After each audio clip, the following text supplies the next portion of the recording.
Assalamualaikum warahmatullahi wabarakatuh. Waalaikumsalam warahmatullahi. Kembali lagi bersama saya Yusrul Marom di Lim Podcast, siaran podcast persembahan Lim Production. Pada kesempatan kita kali ini, kita kedatangan tamu yang sangat istimewa dan saya pribadi jujur saya sangat mengidolakan beliau.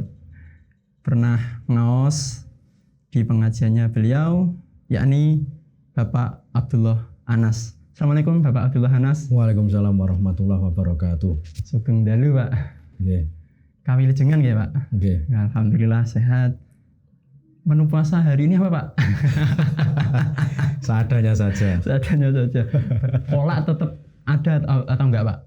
Ya kalau ada yang menyediakan ya kita makan. Kalau enggak ada ya seadanya. Nah ini pertanyaannya, ada yang menyediakan atau enggak ini? Ya doakan secepatnya. Amin. Allahumma amin. Beliau Bapak Abdullah Anas adalah dosen Mahat Santri Mahat Ali di Lirboyo semester 5 dan 6 tahun ajaran kemarin.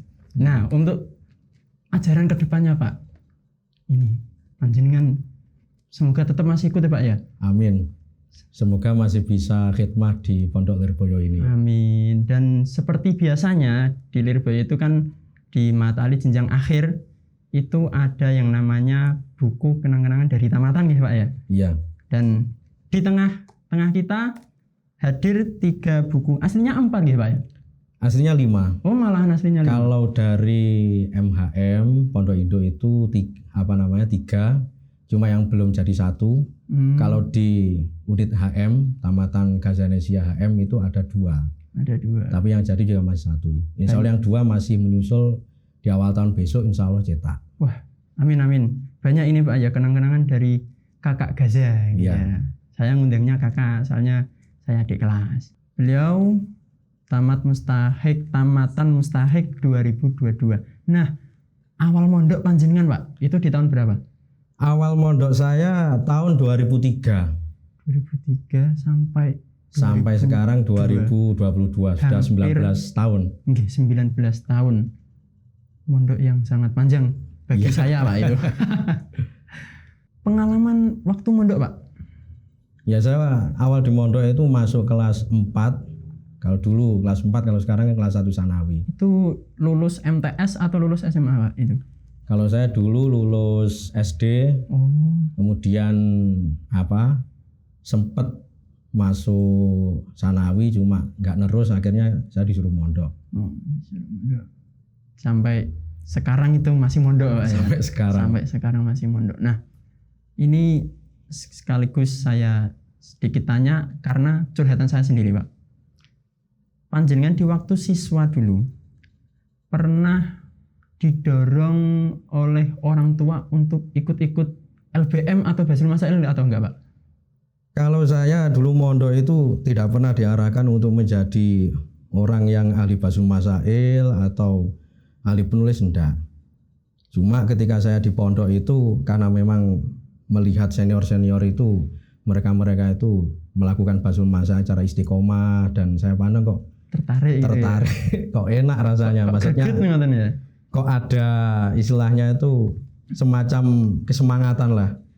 Jadi kalau biasanya itu kegiatan sekolah musyawarah itu kan hanya sekedar kita itu mungkin menerima pelajaran-pelajaran di sekolah dan tidak ada perkembangan. Nah saya lihat itu kegiatan-kegiatan di LBM itu ya sebagai wahana forum Basul Masail itu untuk mengembangkan pemahaman yang ada di sekolah dan musyawarah kita. Dan ya itu yang membuat saya tertarik. Berkecimpung di dunia Basul Masail saya sampai sekarang. Ya kalau sekarang itu alhamdulillah untuk berkecimpung tetap, meskipun dalam tanda kutip saya itu lebih fokus ke M3HM. Fokus M3HM. M3HM itu Majelis Musyawarah Madrasah Hidayatul Mutadin teman-teman. Itu lembaga yang menangani tentang permusyawarahan teman-teman itu ya. Iya, jadi kalau di MHM itu kan ada banom yang namanya M3HM. Di mana M3HM itu mengurusi musyawarah keseharian, kemudian muhafadzah mingguan, dan mungkin juga mengurusi administrasi dalam muskup atau musyawarah persiapan menjelang di LBM itu. Nah, sedangkan mereka-mereka yang di situ ingin Basul Masail itu sudah difokuskan di LBM. Kalau dulu di era 90-an sebenarnya jadi satu. Di LBM sama M3 itu M3 jadi satu. itu ya satu gitu ya. Iya, zaman Rois Amnya itu masih Gus Isom kalau nggak salah itu masih jadi satu. Cuma lama kelamaan karena memang menuntut harus dipisahkan, maka yang musyawarah harian itu difokuskan di di M3M, sedangkan untuk musyawarah Fathul Qorib atau musyawarah mahali atau Basul Masail itu di gedung LBM. Oh, gedung LBM. Jadi teman-teman yang mungkin belum tahu, kalau santri Lirboyo tetap tahunya lah. Kalau yang teman-teman yang belum tahu itu kan musyawarah sama LBM itu aslinya ya untuk forum diskusinya hampir sama ya Pak ya. Iya. Tapi ada bedanya. Seperti itu. Nah, kali ini kita akan ngobrol serius atau tidak serius ini Pak? Ya, ngobrol kita mengalir apa adanya aja. Ya. Nah, mengenai Basul Masailnya untuk teman-teman yang barangkali belum tahu Basul Masail itu apa. Nah, enggak. Sebenarnya kata Basul Masail ini kan merupakan kata majmuk dari kata basu sama masail.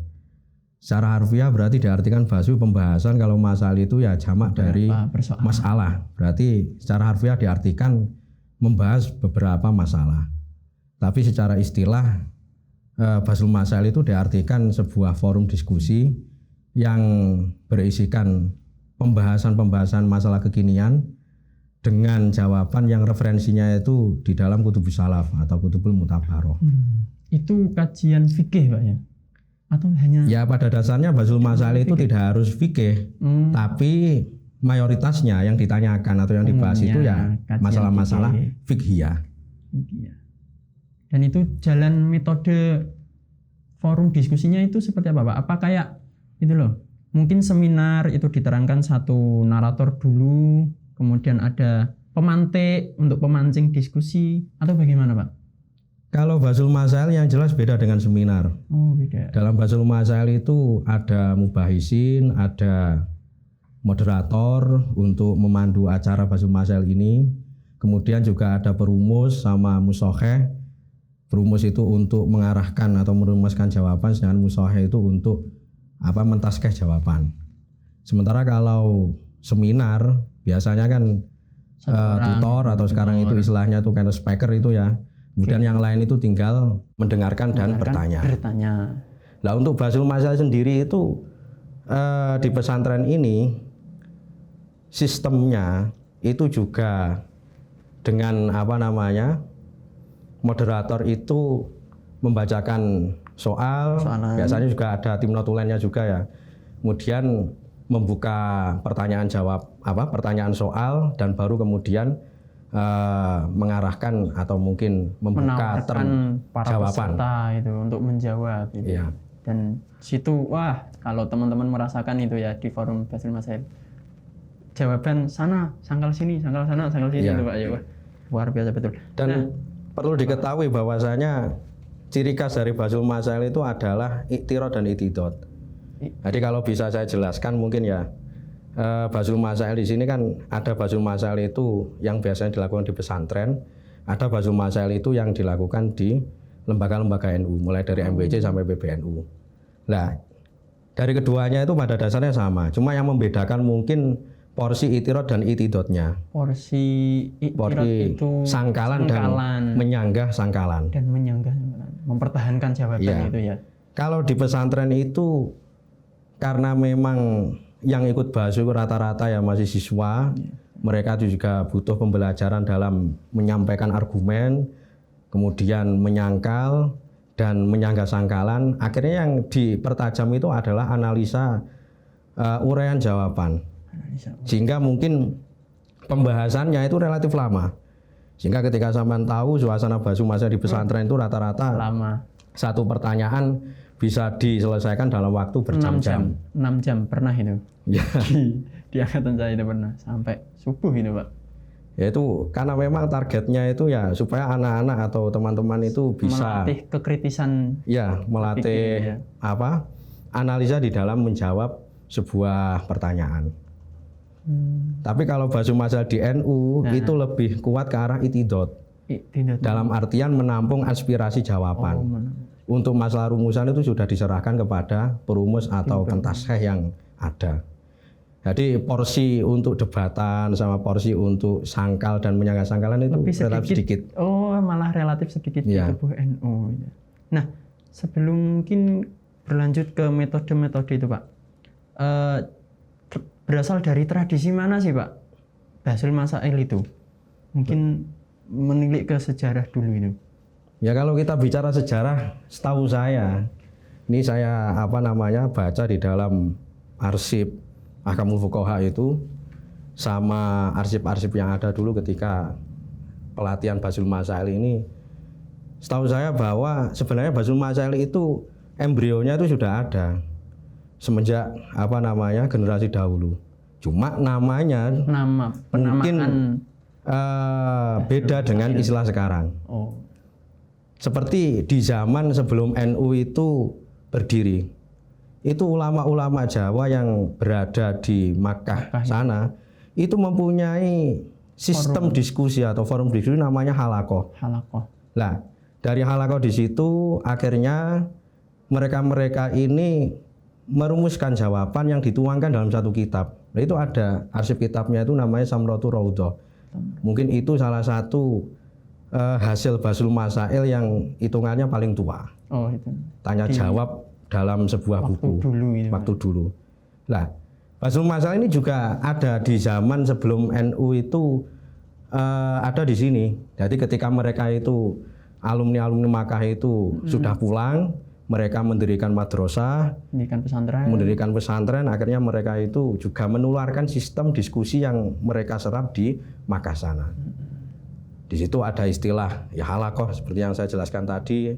Ada istilah taswirul afkar seperti yang pernah dibentuk oleh Kiai Haji Abdul Wahab Hasbullah, dan ada istilah lagi istihad sama istinbatul hukmi. Kemudian lama-kelamaan karena masing-masing di pesantren itu sudah ada forum diskusi, akhirnya di situ juga diterapkan di saat acara-acara NU mulai dari skala kecil sampai besar. Terbukti kalau sampean lihat di Ahkamul Fuqaha itu muktamar pertama itu sudah ada satu komisi khusus yang membahas tentang Basul Masail. Jadi sebenarnya itu Basul Masail ya tidak lebih dari kelanjutan tradisi diskusi ulama salaf yang sudah ada semenjak dahulu. Kalau saya menggambarkan ulama dulu kalau di taklim itu mudzakarah atau munadzarah itu. Lah itu bisa jadi salah satu istilah bagi diskusi untuk membahas masalah-masalah yang di situ belum ada di dalam kitab salaf. Dan keutamaan diskusi itu jauh lebih tinggi dibanding hanya mutola'ah, Pak ya? Ya, yang jelas itu ada kelebihan, ada kekurangannya. Kita tidak mungkin diskusi tanpa mutola'ah terlebih dahulu. Betul. Tapi kita juga nggak mungkin menuangkan hasil telaah kita ya kecuali dengan kita itu berdiskusi. Ini jadi ya saya katakan keduanya memang harus dilakukan secara seimbang. Karena keduanya itu kesatuan. Kalau diskusi tanpa mutola'ah ya kopong akhirnya, Pak ya? Iya, akhirnya ya hanya menuangkan sesuatu yang bersifatnya akal-akalan saja. Tidak ada wawasan tambahan. Ya sama seperti orang mutola'ah tapi nggak diskusi ya manfaat apa yang dia pahami tidak akan bisa diserap oleh orang selainnya. Nah, untuk mungkin jalannya pembahasan di forum Basul Masail itu, Pak, itu kan kayak ada menyerupakan persoalan dengan persoalan lain. Nah, kalau ini masalah sistem sebenarnya. Sistem di dalam merumuskan jawaban. Jadi kalau tadi saya menerangkan masalah suasana Basul Masail di pesantren atau di NU, sebenarnya untuk sistem jawaban itu juga ada sendiri. Jadi intinya Basul Masail tadi kan kita definisikan sebuah forum diskusi yang di situ ada pembahasan di mana rumusan jawabannya kan diambil dari kutubus salaf. Bahwa untuk menjawab pertanyaan-pertanyaan yang ada di Basul Masail itu minimal marojenya itu ya harus, bahkan bahasanya wajib harus dari kutubus salaf. Referensinya harus kutubus salaf, kitab-kitab kuning itu. Caranya itu ya ketika dalam sebuah masalah itu masih ditemukan ibarat secara sorry atau diistilahkan lagi masturul ibarat. Jadi ibaratnya itu memang atau masalahnya itu plek dengan apa yang ada di kitab. Ya maka kita tinggal memakai ibarat itu saja. Kalau nanti tidak ada ya berarti kita samakan permasalahan-permasalahan ini dengan permasalahan-permasalahan yang ada di dalam kutubus salaf. Atau dikenal dengan istilah ilhaqul masail binadzairiha. Penyamaan persoalan. Ya, jadi penyamaan padanan masalah-masalah kekinian yang belum ada secara soreh ibaratnya dengan tangdiran-tangdiran atau mungkin kesamaan-kesamaan yang ada di dalam kutubus salaf. Ada itu. Dicocokkan, kalau cocok ya pakai tendensinya pakai itu tendensi referensinya pakai itu. Nah itu yang sebenarnya itu juga dikenal dengan masalah istimbatul hukmi atau dengan nama istimbatul hukmi. Kalau kita bicara sejarah juga ya, sebenarnya penamaan Basul Masail ini kenapa kok yang dipilih itu ya Basul Masail ini kok bukan yang lain semisal? Kok bukan munadzoroh atau bukan majelis tarjih seperti Muhammadiyah atau yang lebih keren lagi sebenarnya istihad atau istimbatul hukmi. Ini memang ada sejarahnya. Oh ada, menarik. Seperti yang dijelaskan dulu bahwa sebelum ada penamaan khusus dengan istilah Basul Masail ini, sebenarnya warga NU itu menyebutnya itu dengan istilah istihad atau istimbatul hukmi. Istihad atau istimbatul hukmi ini bisa diartikan ya menggali hukum langsung dari Al-Quran atau hadis, atau bisa diartikan menggali hukum dengan cara menyamakan permasalahan-permasalahan yang ada dengan atau permasalahan kekinian dengan permasalahan yang ada di dalam kitab. Akan tapi karena orang NU itu menganggap bahwasanya istilah istimbatul hukmi atau istihad itu terlalu wah. Takutnya kan nanti dibilang ini mengambil hukum langsung dari Al-Quran hadis.